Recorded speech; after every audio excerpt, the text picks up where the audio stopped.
everyone, welcome to my January resolution recap. This month I set out to declutter my email inbox.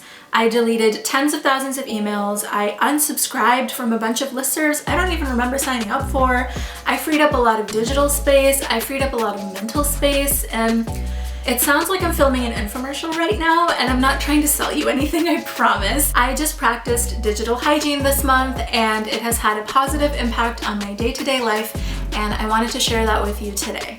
Now, I was inspired to do this because this month I was helping the K-pop dance club at my school edit together a video for a performance at an assembly, and as I was downloading student videos, I noticed that I was like this close to running out of space on my Google Drive. And normally what I would do in that situation is delete some photos or videos or any files that are just big to clear up space. But this time I decided to look at the actual breakdown of where my Google storage was being used. And I noticed that my Google Drive had less than 4 gigs of space that it was using up, and that my Gmail inbox was using 10 gigs of space. I had 10 gigs of email. That's crazy. What started with me just deleting emails to clear space in my inbox actually led to me unsubscribing from a lot of these marketing emails, and I noticed that I check my email way less frequently during the day. My attention isn't getting like sucked out by ads throughout the day, and I just feel lighter. Like, you know how you feel after you clean your room and you're just like I feel like that about my email inbox. Okay, so let's start with the highlights. I'm gonna give you 3 seconds to guess how many total emails I deleted this month. 42,069.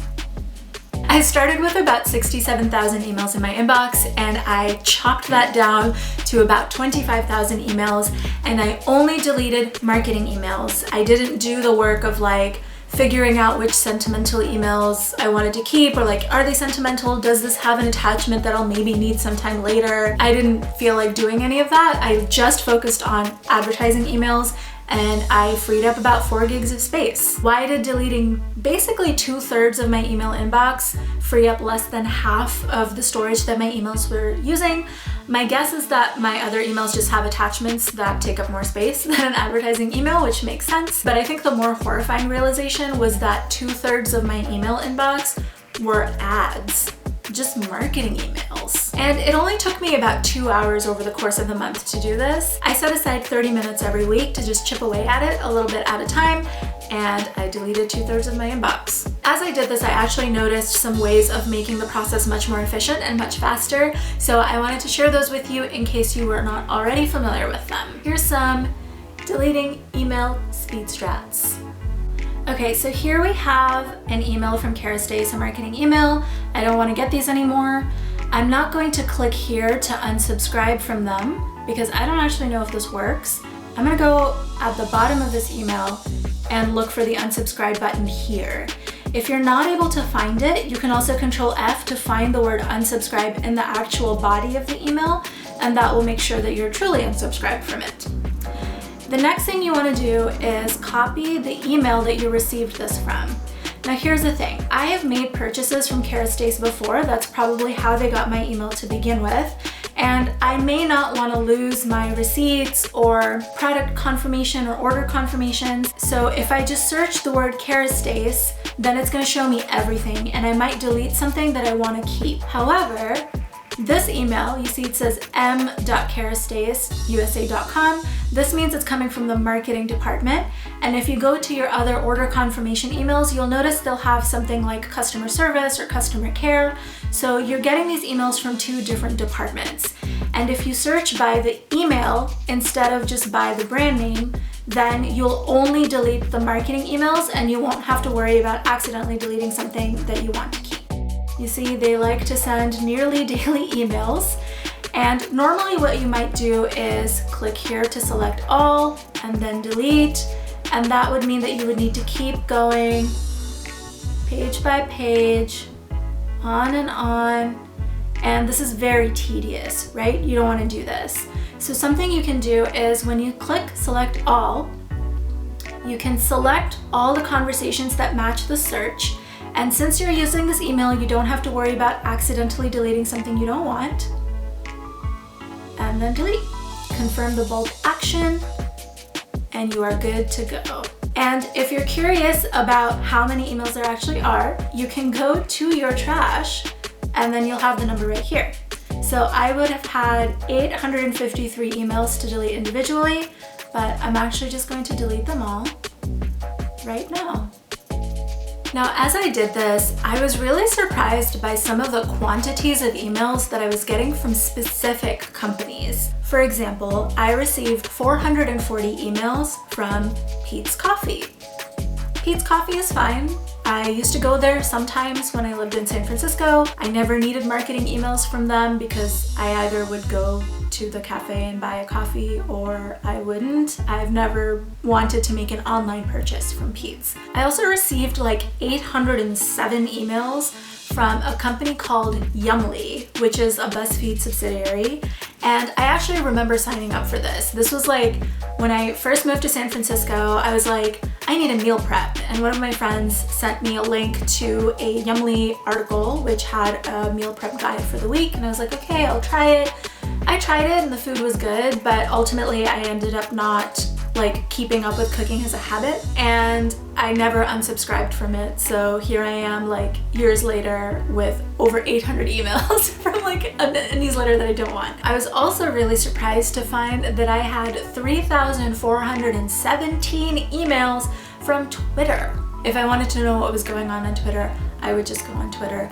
I don't need you to email me every time Meghan McCain has a thought, or the royal family does a thing, or someone is mad at somebody else. Like, it all is just so clickbaity, and I wouldn't take the bait, like I wouldn't click on it, but I never actually unsubscribed, so they were still able to throw the bait to see if I would bite. The most surprising was that I received 256 emails from Costco. 256 emails isn't a lot, but I have never had a Costco membership. I've never shopped at Costco. I've been to Costco maybe 4 or 5 times in my entire life, and it was always with other people that were shopping, and I was just like, yeah, I'll go like get a few samples while I'm here while you do your shopping. I've never used a credit card at Costco. I've never exchanged currency for goods and services at Costco.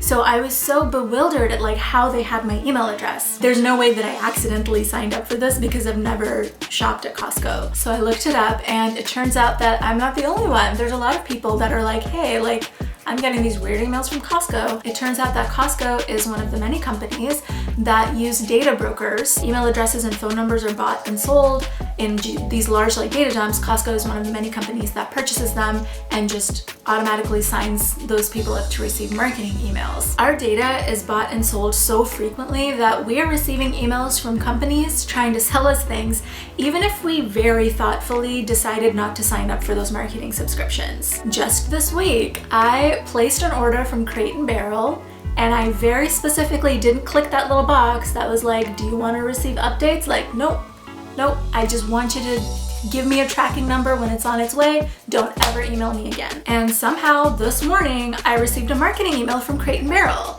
and I was like, I clicked on the thing that said I don't want emails. Like, why am I still signed up? So this time I unsubscribed instead of just ignoring it, and I hope I never get a Crate and Barrel marketing email. So after tidying up my email inbox, I ended up unsubscribing from about 21 different mailing lists, and I did actually keep a few that I thought were useful to me.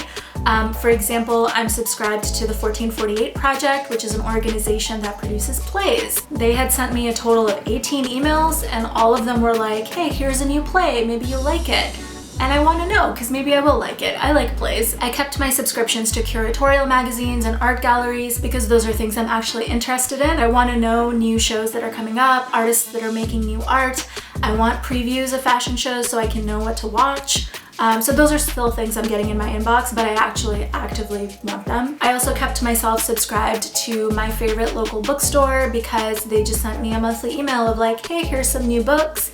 Also, here's some author talks. And those are things that I want to know about. I also kept myself subscribed to news organizations because I would like to know if there is breaking news. Like, I usually do check the homepage of the New York Times and the Seattle Times at the beginning of the day and at the end of the day. So I don't even know if I need those emails at all, but I'll feel it out. And if I end up not really needing them, then I'll just take myself off of that listserv. Most serendipitously, I also discovered that I had like $75 worth of gift cards in my email inbox that I never redeemed.